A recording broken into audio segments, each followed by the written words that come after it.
Oh, hello. Come and have a seat.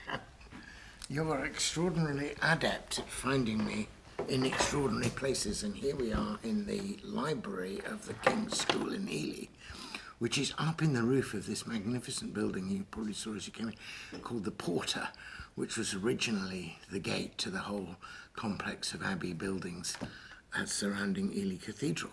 So anyway, since you've come and found me in a school, I've been just checking out their poetry collections. They've got a good selection. I'm glad to say that they have the complete poems of William Blake, but I've been dipping in and out of the songs of innocence and experience. School life is precisely a series of combinations of innocence and experience, and Blake touches on them all really well. So I just thought we'd dip in. Let's have one of the last of the poems. In fact, it is the last poem in the Songs of Innocence, and it's about compassion, and it's kind of setting you up also for the things we need to be compassionate about in the darker experiences of life, which come in the next book, The Songs of Experience. It's very simple, it's childlike, but it's highly memorable, and here it is. This is just called On Another's Sorrow. Can I see another's woe and not be in sorrow too? Can I see another's grief and not seek for kind relief? Can I see a falling tear and not feel my sorrow's share? Can a father see his child weep nor be with sorrow filled? Can a mother sit and hear an infant groan, an infant fear? No, no, never can it be. Never, never can it be. And can he who smiles on all hear the wren with sorrows small, hear the small bird's grief and care, hear the woes that infants bear, and not sit beside the nest, pouring pity in their breast, and not sit the cradle near, weeping tear on infant's tear, and not sit both night and day, wiping all our tears away. Oh no, never can it be, never, never can it be. He doth give his joy to all. He becomes an infant small. He becomes a man of woe. He doth feel the sorrow too. Think not thou canst sigh a sigh, and thy Maker is not by. Think not thou canst weep a tear, and thy Maker is not near. Oh, he gives to us his joy, that our grief he may destroy, till our grief is fled and gone. He doth sit by us and moan. Extraordinary. Very simple. And the way he moves from invoking the way we can, as parents, be compassionate on our children, to understanding that, if you like, our Father in heaven is able to do this. But he's more than that, of course, because he thinks of the God who becomes Christ and who is the infant. I love also, he hears the woes that infants bear.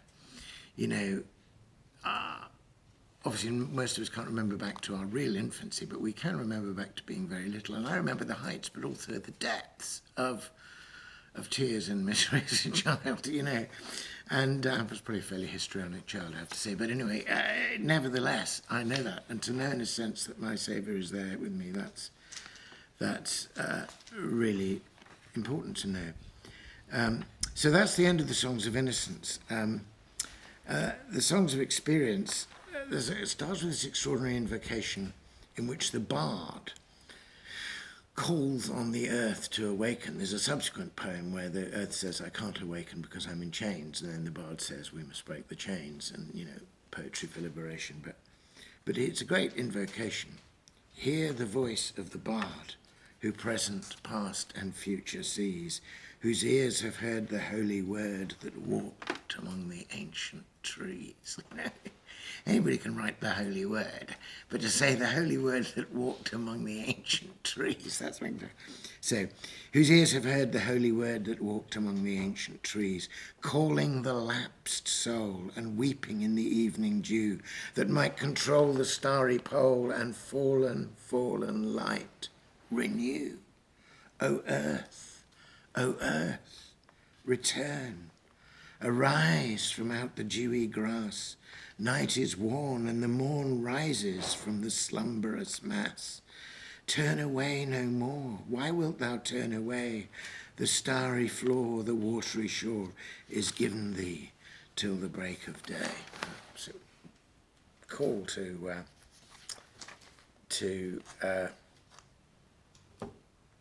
renewal, to awakening. My friend Mark Vernon has just produced a book, very good book on Blake with the title Awake. And it's a call to awakening. Shall we just do perhaps one more to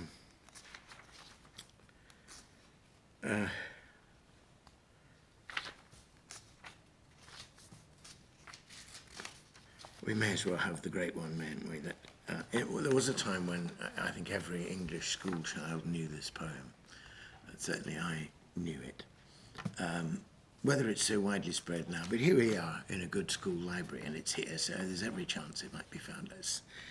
Let's finish one. This is the poem The Tiger, but it's as much a poem about, well, it's about many things. When he engraved it, he used to use two sides of the piece of copper for his engraving. And in the Songs of Innocence, there's a poem about the lamb, little lamb who made thee, dost thou know who made thee? He became a lamb like thee.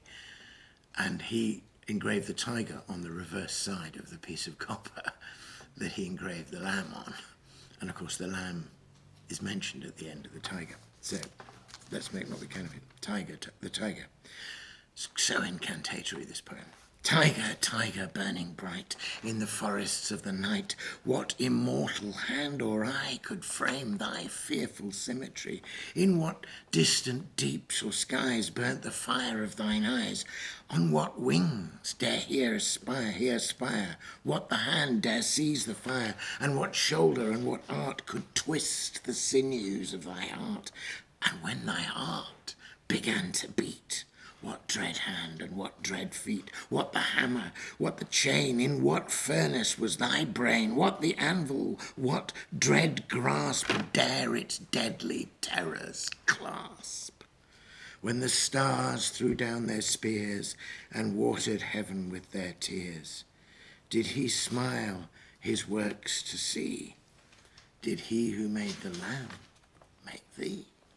Tiger, tiger burning bright in the forests of the night, what immortal hand or eye dare frame thy fearful symmetry?